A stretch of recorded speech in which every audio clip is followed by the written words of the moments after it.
ಬಾಂಗ್ಲಾದೇಶದಲ್ಲಿ ನೋಡಿ ಇವತ್ತದು 90% ಮುಸ್ಲಿಮರು ಅಂತ ಹೇಳ್ತಾ ಇದ್ದಾರೆ.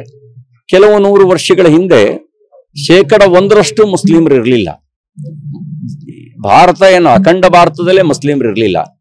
ಅವರ ಸಂಸ್ಕೃತಿ ನಾಶ ಮತ್ತು ಕಬಳಿಕೆ ಅದು ನಿಲ್ಲುವಂಥದ್ದಲ್ಲ ಅನ್ನೋದನ್ನ ಮನಗಂಡೆಯೇ ಡಾಕ್ಟರ್ BR ಅಂಬೇಡ್ಕರ್ ಅವರು ಥಾಟ್ಸ್ ಆಫ್ ಪಾಕಿಸ್ತಾನ್ನಲ್ಲಿ ಇಸ್ಲಾಂ ಬಗ್ಗೆ ವಿವರಣೆಯನ್ನು ಕೊಡ್ತಾರೆ. ಹೇಗೆ ಇದು ಇಂಟಾಲರೆನ್ಸ್ ಇದೆ ಅನ್ನೋದನ್ನ ಅವರು ವಿವರಣೆ ಕೊಡ್ತಾರೆ.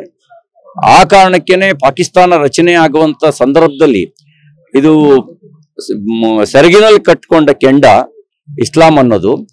ನೀವು ಕಳಿಸೋದು ಅಂತಂದ್ರೆ ಎಲ್ಲ ಮುಸಲ್ಮಾನರನ್ನು ಪಾಕಿಸ್ತಾನ ಕಳಿಸ್ಬಿಡಿ, ಎಲ್ಲ ಹಿಂದೂಗಳನ್ನ ಪಾಕಿಸ್ತಾನದಿಂದ ಸುರಕ್ಷಿತವಾಗಿ ಭಾರತಕ್ಕೆ ಕರ್ಕೊಂಡು ಬನ್ನಿ ಅನ್ನುವ ಮಾತನ್ನ ಅವ್ರು ಹೇಳಿದ್ರು.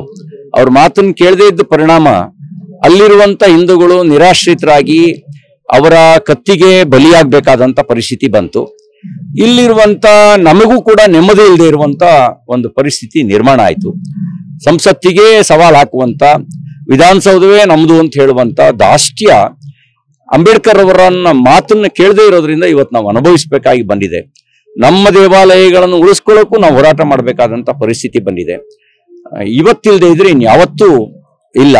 ಹಾಗಾಗಿ ನಾವು ಏಕೈತೋ ಸೇಫ್ ಅನ್ನೋದ್ರ ತತ್ವದ ಮೇಲೆ ನಂಬಿಕೆ ಇಟ್ಟು ಯಾವುದೇ ಜಾತಿ ಭೇದಕ್ಕೆ ಅವಕಾಶ ಇಲ್ಲದೆ ಮೂಲ ತತ್ವವನ್ನು ಅರ್ಥ ಮಾಡಿಕೊಂಡು ನಾವೆಲ್ಲರೂ ನಮ್ಮ ಮೂಲ ತತ್ವವನ್ನು ಅರ್ಥ ಮಾಡ್ಕೊಬೇಕು. ಅದು ವೇದಗಳಿಂದ ಬಂದಿರೋ ತತ್ವ ಇರಬಹುದು, ಉಪನಿಷತ್ತುಗಳಿಂದ ಬಂದಿರೋ ತತ್ವ ಇರಬಹುದು, ಬಸವಣ್ಣವರು ಹೇಳಿದ ತತ್ವ ಇರಬಹುದು, ಕನಕದಾಸರು ಹೇಳಿರುವಂತ ತತ್ವ ಇರಬಹುದು, ಕುವೆಂಪು ಅವರು ಹೇಳಿದ ತತ್ವ ಇರಬಹುದು, ಅಂಬೇಡ್ಕರ್ ಅವರು ಹೇಳಿರುವ ತತ್ವ ಇರಬಹುದು. ಅವರೆಲ್ಲರೂ ಹೇಳಿದ ತತ್ವ ಜಾತಿ ಭೇದ ಅಲ್ಲ, ಏಕೈತೋ ಸೇಫ್ ಅನ್ನೋದನ್ನೇ ಅವರವರ ದಾಟಿಯಲ್ಲಿ ಅವ್ರು ಹೇಳಿದ್ದಾರೆ. ಹಾಗಾಗಿ ನಾವೆಲ್ಲರೂ ಒಂದಾಗಿರ್ಬೇಕು, ಕಾಯಾವಾಚ ಮನಸ ಜಾತಿ ಭೇದಕ್ಕೆ ಆಸ್ಪದ ಇಲ್ಲದಂತೆ ನಡ್ಕೊಳ್ಬೇಕು ಅಂತ ಹೇಳಿ ಸಮಸ್ತ ಹಿಂದೂಗಳಲ್ಲಿ ನಾನು ಈ ಸಂದರ್ಭದಲ್ಲಿ ಮನವಿ ಮಾಡ್ತೇನೆ.